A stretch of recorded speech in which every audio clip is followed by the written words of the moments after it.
This is Hidden Killers with Tony Bruschi. They are going for it. Bryan Kohberger's defense team isn't just throwing everything at the wall to see what sticks. They're mounting a full-scale legal assault to try to keep him off of death row. This isn't just about arguing innocence. This is about survival. It is about exhausting every possible legal avenue, every technicality, every gray area in the law to make sure that no matter what happens, Kohberger doesn't end up strapped to a gurney in an Idaho execution chamber. And at the center of this fight, 13 separate motions, each one aimed at knocking the death penalty off the table before a jury even gets a chance to consider it. Idaho is not shy about the death penalty. It's one of the 27 states that still actually use it. And it has a history of handing down capital punishment for particularly heinous crimes.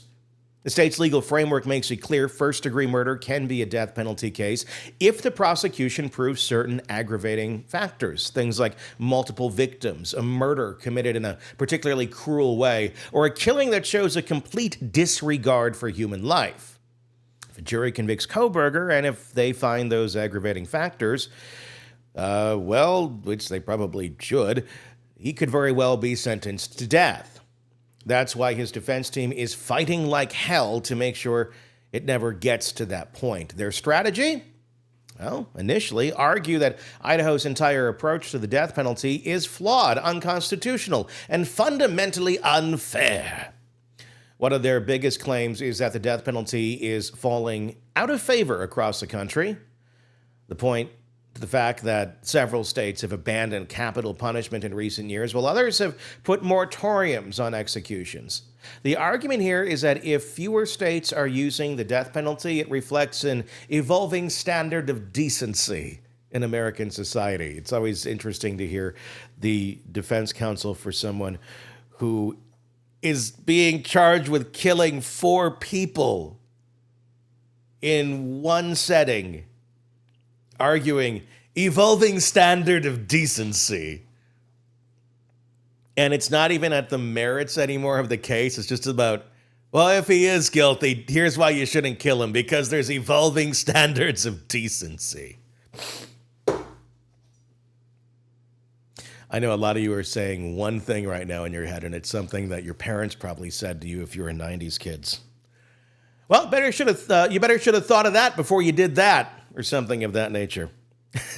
I think that's how it would have been said in Wisconsin. Better should have thought of that before you did that. Something like that. Oh, yeah. Better should have thought of that before you did that there, son. You know, yeah. That's where I grew up. That's what I heard around me. Evolving standard of decency. Something the Supreme Court has recognized in past cases when evaluating whether a punishment is cruel and unusual. The defense is essentially saying, hey, look, the rest of the country is moving away from this, so why should Idaho still be doing it? You know, Timmy doesn't have to do that chore anymore. Why do we? It's an interesting argument, but here's the problem. Idaho doesn't care.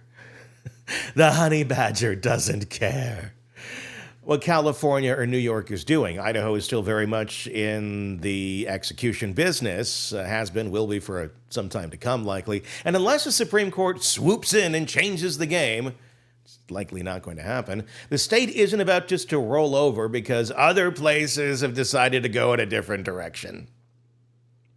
But that's just the first part of the defense's argument. They're also going after Idaho's methods of execution. If the state goes through with an execution, it has 2 options: lethal injection or the firing squad.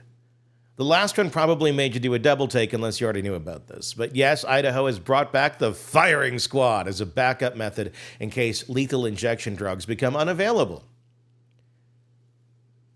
So it's not like, oh, we lethally inject you and you're sitting there shaking and having seizures. Bring in the squad!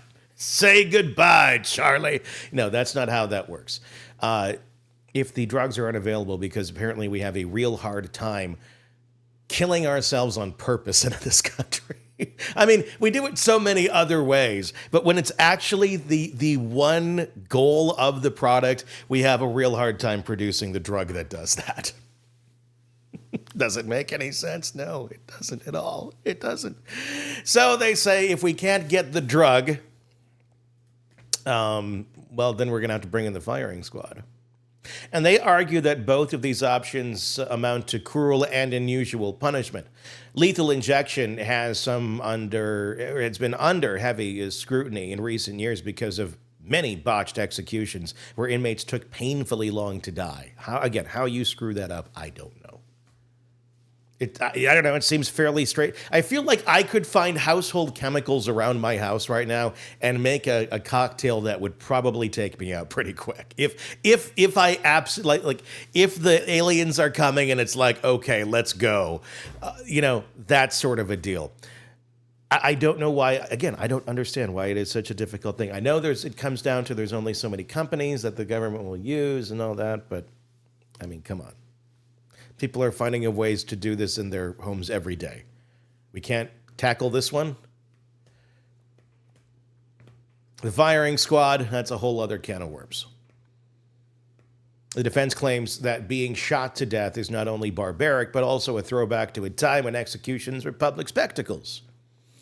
I would argue that you might get high viewership on this one if you decided to do an HBO special on it. Then there's the issue of time. Kohberger's attorneys argue that the death penalty trial requires extensive preparation, more than they've been given. They claim that 10 months at the time when they filed all this was not nearly enough to build a proper defense in a capital case. Well, you have about 3 years by the time you get to court now.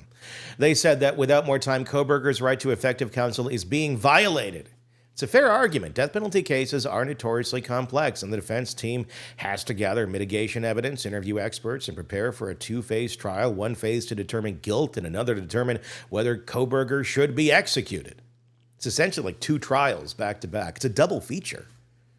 They're essentially arguing that the state is rushing them into trial and putting their client's life on the line without giving them time or a chance to properly defend him.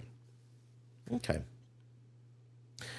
Here's the thing with all of that, although they did get more time.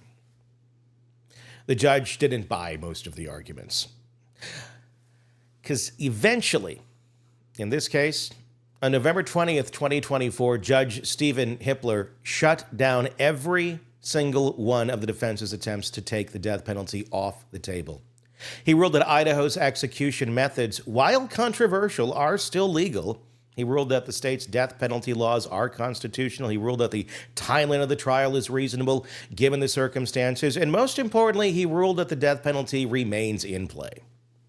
This means that if Kohberger is convicted, he'll still have to face the possibility of being sentenced to death. And at this point, the only real way for the defense to stop that from happening is to convince the jury either by proving his innocence or by introducing mitigating factors that would make execution seem too extreme. And that's where things get even more interesting. That brings us to today. In early 2025, Kohberger's defense team quietly handed over a batch of mental health records to the prosecution. You might remember us reporting on this a handful of weeks ago. The contents of these records remain sealed, but their existence tells us something important. The defense is preparing to argue that Kohberger's mental state should be considered as a mitigating factor if he is convicted. Just note, the prosecution is already in the motions of saying, no, we don't think that that's okay. It'll be up to the judge eventually. It is a significant move on the part of Kohberger.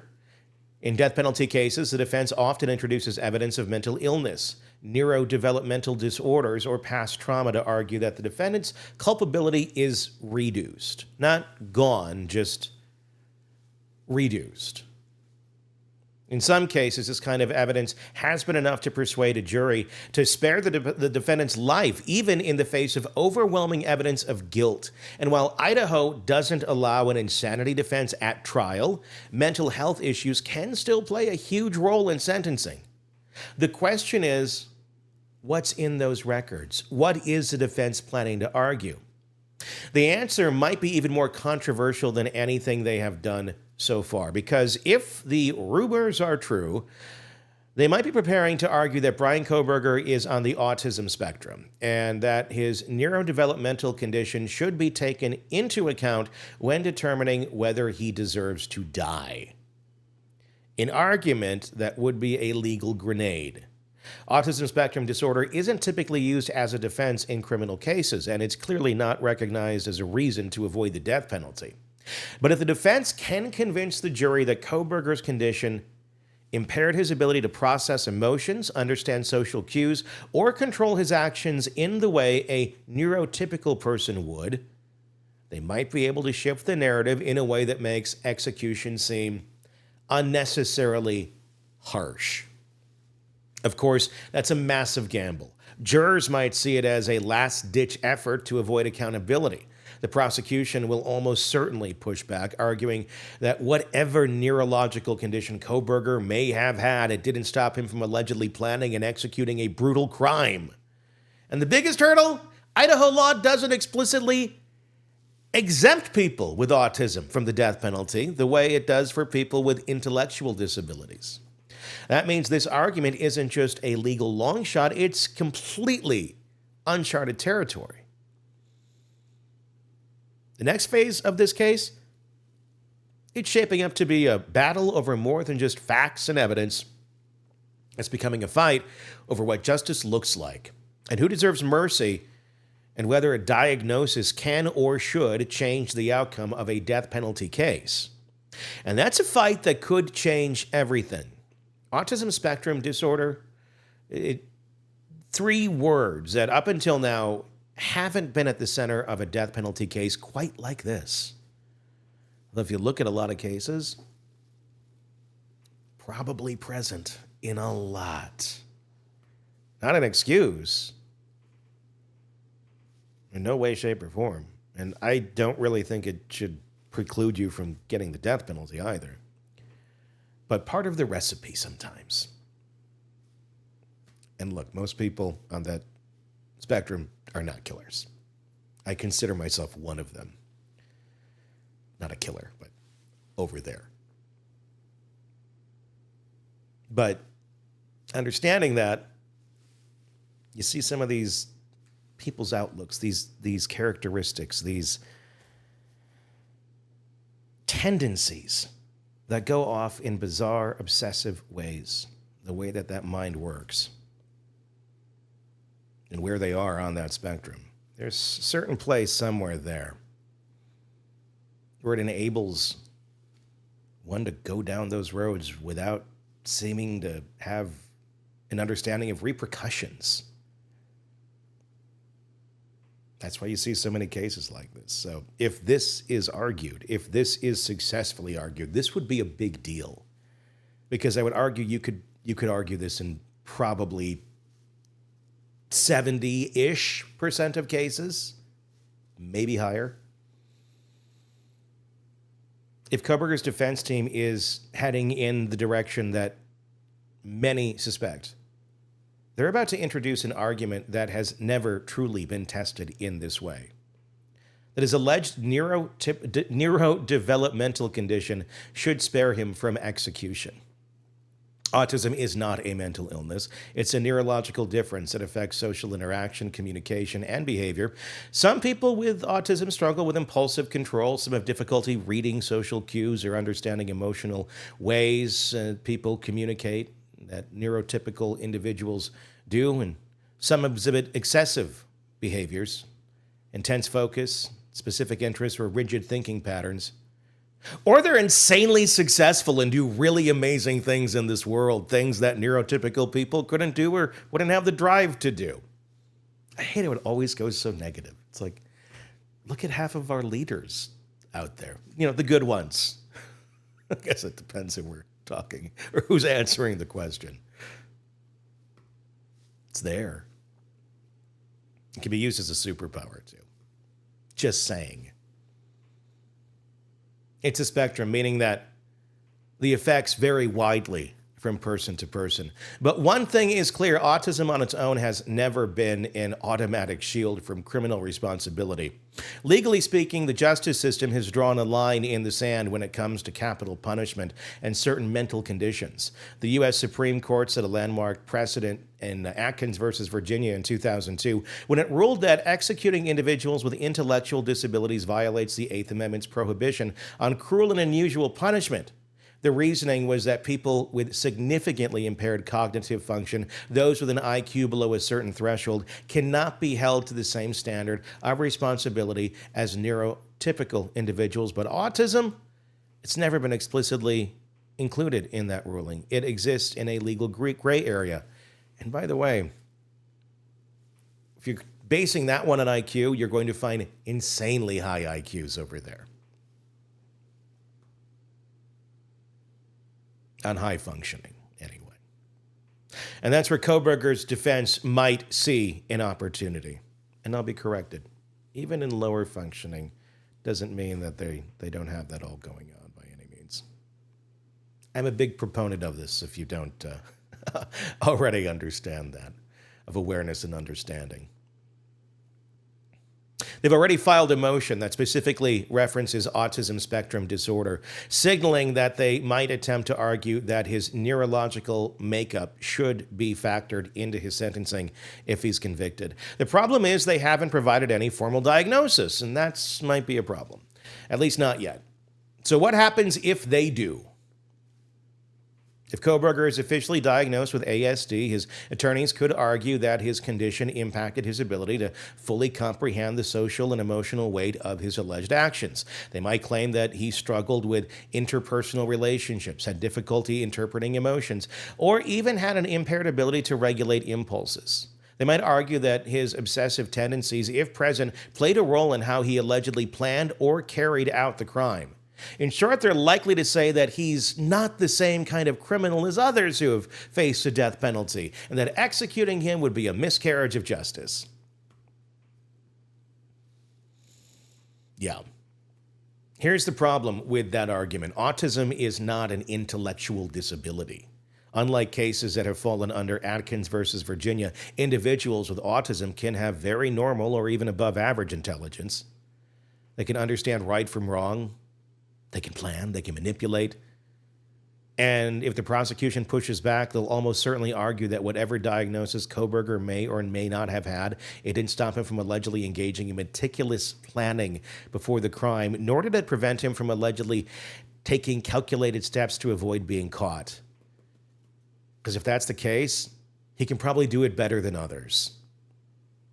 And then fail miserably on just one little thing, one obvious thing. So for the jury to buy this argument, they would have to believe that his neurological condition significantly impaired his ability to make moral decisions. And that is a hard sell. There are cases that offer insight into how this might play out. In Idaho, there was a State versus Aiden Herrero in 2017, in which a defendant with an autism diagnosis was spared the death penalty. His legal team successfully argued that his neurodevelopmental disorder played a role in his actions, and prosecutors ultimately withdrew their death penalty notice. That case, however, was resolved through a plea deal before it ever reached a jury. Kohberger's situation is different. If he goes to trial and is convicted, his fate will be in the hands of 12 jurors who may or may not find the autism argument very compelling. A case that stands in contrast is Robertson versus Texas, a death penalty case that gained national attention because Robinson, who is autistic, was sentenced to death despite his defense team arguing that his disorder made him emotionally detached rather than remorseless. Prosecutors used his flat affect against him, claiming it was evidence of his guilt and lack of remorse. That case highlights the risk of Kohberger's defense taking this road. If jurors are unfamiliar with autism or if they equate his symptoms with coldness or lack of empathy, the argument could backfire entirely. And there's U.S. versus Zuck in 2018, a federal case where an autistic defendant initially received a dramatically reduced sentence because of his diagnosis. But when the case was appealed, the court ruled that ASD alone was not a sufficient reason for extreme leniency. That ruling sets a precedent that federal courts and potentially Idaho's may lean on if they feel Kohberger's legal team is overreaching. The prosecution, no doubt, will have their own experts ready to counter any autism-based argument. They will argue that Kohberger, if guilty, knew exactly what he was doing, that his alleged behavior, stalking the victims, turning off his phone at crucial moments, attempting to cover his tracks, demonstrates forethought, calculation, and clear intent. And they'll say that no matter what his neurological profile is, it doesn't change the fact that he meticulously planned every detail. And that's the heart of the fight. If Kohberger is convicted, does his diagnosis, if he has one, make his crime any less deserving of the ultimate punishment? Or will a jury see it as a last-ditch effort to escape accountability? I don't know. This trial isn't just about whether or not autism should be considered in a death penalty case, but it's about whether the justice system is ready to weigh the complexities of neurodevelopmental disorders and determining moral culpability. That's a battle that's only just beginning, amazingly, considering it's usually at the center of almost every case. It's true. We're just getting there now. Maybe we should understand mental health more in crime cases. It's kind of shocking, but it is what it is. Bryan Kohberger's story didn't start in a courtroom. Long before his name became synonymous with one of the most high-profile murder cases in recent memory, he was just a kid who didn't quite seem to fit in. And if his defense team is preparing to argue that he falls somewhere on the autism spectrum, it's these early years that they'll point to as evidence. People who knew Kohberger in high school describe him as socially awkward, isolated, and often on the receiving end of relentless bullying. Some say he had a hard time reading social cues, struggled to maintain relationships, and was an easy target because of his unusual mannerisms. There are stories of him being teased, ostracized, and humiliated, experiences that, if he does have undiagnosed autism, would align with the kind of social struggles many on the spectrum face, especially during adolescence. And let's be honest. Look at the guy. Look at his cues. Look at what we know. Look at what we've seen about him. Yeah, he's there. I'm not a doctor. I can't diagnose him. But I tell you what, I would bet the house that he is on the spectrum. But was this autism? Or was this simply the experience of an awkward teenager who never quite found his place? That's a million-dollar question, although both of those sometimes do go hand in hand. Because while social difficulties are the hallmark of ASD, they're not exclusive to it. Plenty of kids struggle with fitting in, plenty of people experience bullying, and not all of them commit violent crimes. Not all of them are on the spectrum. So if his defense team wants to use his past to argue for leniency, they'll have to convince a jury that his struggles weren't just ordinary social missteps, but signs of something deeper, something neurological. And there's a question of this. Of his rigid and obsessive behaviors. Kohberger's strict dietary habits have raised eyebrows, with reports that he adhered to an extreme form of veganism, so extreme that he reportedly wouldn't eat food cooked in pans that had ever touched animal products. Yeah, that's not autism at all. To most, that might sound like a personal preference taken to an unusual level, but those familiar with ASD, it's kind of a sensory-driven rigidity that can sometimes be a trait of the condition. The same goes for his reportedly odd interactions with people. A woman who went on a Tinder date with him claimed he made a strange comment about her birthing hips, like you do on a first date. And that his behavior was off-putting enough for her to cut the date short. Was this just a case of someone being socially awkward, or was it an example of someone with ASD struggling to understand appropriate social interaction? These kinds of incidents might seem minor on their own, but in the courtroom, they could become bigger pieces of a larger puzzle, one that the defense will likely argue paints Kohberger as a man who has struggled with social norms, sensory sensitivities, and rigid thinking his entire life. The goal? To make the case that his alleged actions were influenced, at least in part, by a neurological condition rather than pure malice. But the biggest factor that could play into this argument is his demeanor, specifically his flat affect and apparent emotional detachment. People who have observed him in court have noted that he rarely shows emotion. He's been described as blank, unreadable, and at times eerily calm. To someone familiar with autism, this might look like the behavior of a cold, remorseless individual. But to someone who understands ASD, compared to someone who doesn't, it could just be how his brain processes and expresses emotion. Really, it may not mean anything at all. Or it might mean a lot as well. Kind of like, this is your explanation. Doesn't make it right. Should be punished. But how do you get someone who's capable of doing something like that? Well, they have to have a lack of emotions. They have to have a lack of empathy.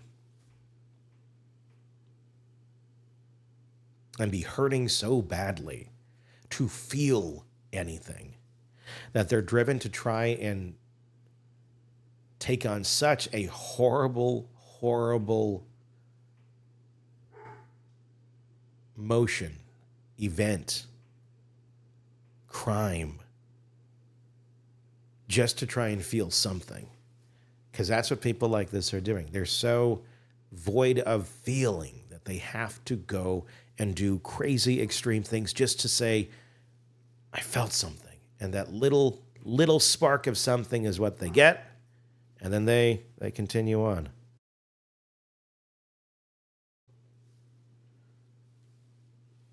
This is where things could get complicated, because whether he has ASD or not, perception is everything.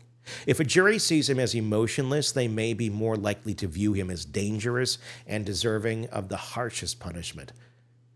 If they believe his lack of visible emotion is a result of autism, they may be more inclined to see him as someone whose brain works differently, not necessarily someone who should be executed, but someone who, rather, not someone who should be excused, but someone who shouldn't be executed.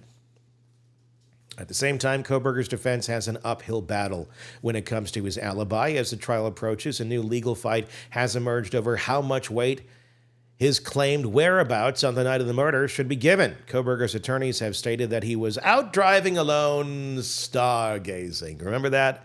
He likes to look at the stars. That's what he was doing. That's your alibi? Seriously? That's his alibi, stargazing. But here's the problem. There's no evidence to support it. And the prosecutors want to make sure the jury doesn't hear anything about it unless it comes directly from him. Which would be rather interesting, now wouldn't it? In a new filing, the prosecution is asking the judge to limit any evidence the defense can present regarding his alibi, arguing that since Kohberger has had 20 months to provide supporting material but hasn't, the defense should be restricted from introducing anything beyond Kohberger's own words. In other words, unless Kohberger himself testifies that he was out driving that night. It's like daring him to come to the stand. Come here, Bryan. We'd like to hear from you. His lawyers won't be able to suggest it in court. That could put the defense in a bind, tough spot, because if Kohberger does take the stand, he opens himself up to cross-examination, which could be disastrous if the prosecution picks apart his story, which of course they will. And if he is on the spectrum and he's not that personable or social, like we've seen that he is not, and very rigid, like we've seen that he likely is, of course, all allegedly, they don't do well under questioning pressure. That's kind of where things fold in. At least I think in his personality it would. Again, I'm not a doctor, but I read a lot of people every day. I don't think he would do well in cross. The legal maneuvering doesn't stop there. Prosecutors are also seeking to bar the defense from introducing any psychiatric evaluations as evidence. Yes, so they're trying to say, even if he does have ASD, it doesn't matter. We're not letting this in. This move comes after the defense officially filed a motion titled Motion to Strike Death Penalty, RE Autism Spectrum Disorder. See? Making the rounds. This is what's going on behind closed doors right now. Making it clear that they plan to introduce ASD as part of their mitigation argument, but without a formal diagnosis or concrete evidence, the prosecution wants to prevent the jury from even considering it. This all underscores the tensions at play. The defense is trying to weave a narrative that Kohberger's behaviors, his rigid routines, his social struggles, his lack of visible emotion points to an undiagnosed condition that should be taken into account, especially when determining his fate. The prosecution, meanwhile, is working just as hard to strip away any argument that could complicate their case. They don't want jurors to hear about an unverified diagnosis. They don't want it to hear about an unsupported alibi. They want to keep the focus strictly on the crime and the evidence that allegedly links Kohberger to it. Everything else is noise. That's what Ann Taylor wants it to be. It's her job. And this is where jurors will have to decide how much weight to give these arguments. Will they see Kohberger's reported social struggles, his odd behavior, and his blank courtroom demeanor as signs of a man with a neurological condition that should be considered when deciding his fate? Or will they see those same traits as something else? Irrelevant, quirks of a personality rather than legitimate mitigating factors. Cases like Robert Robertson's have shown that autism can be misinterpreted in the courtroom, sometimes leading to harsher sentencing rather than leniency.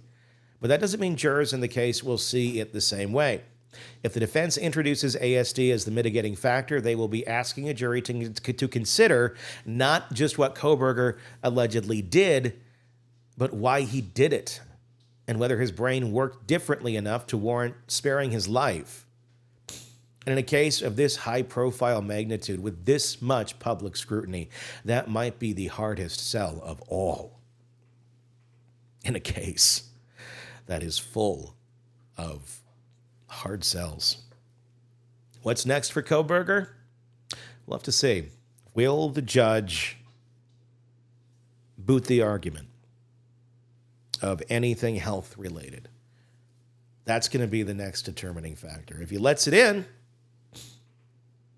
that really could be very interesting because it could be a double-edged sword for the defense of Bryan Kohberger. Introduce it, you may save his life. But introduce it and you might also convict him.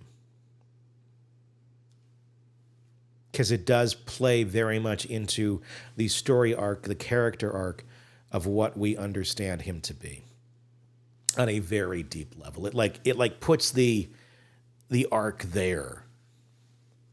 When otherwise the arc's just kind of like floating out here. We're trying to find a base for it. If we're going to argue this, yes, that does very much line up with his behavior. Will this even get to trial?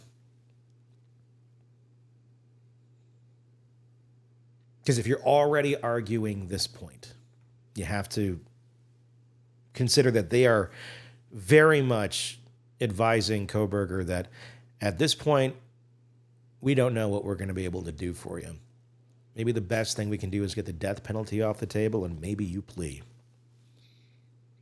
Is that the right choice for this trial? Or for this case or for these families? That's very much up to them. I cannot answer that. But at the end of the day, it's about justice. And if that's how justice comes about, I guess then so be it. The world of true crime never stops, and neither do we. Press subscribe now to get daily updates, in-depth analysis, and expert opinions from the Hidden Killers podcast and True Crime Today.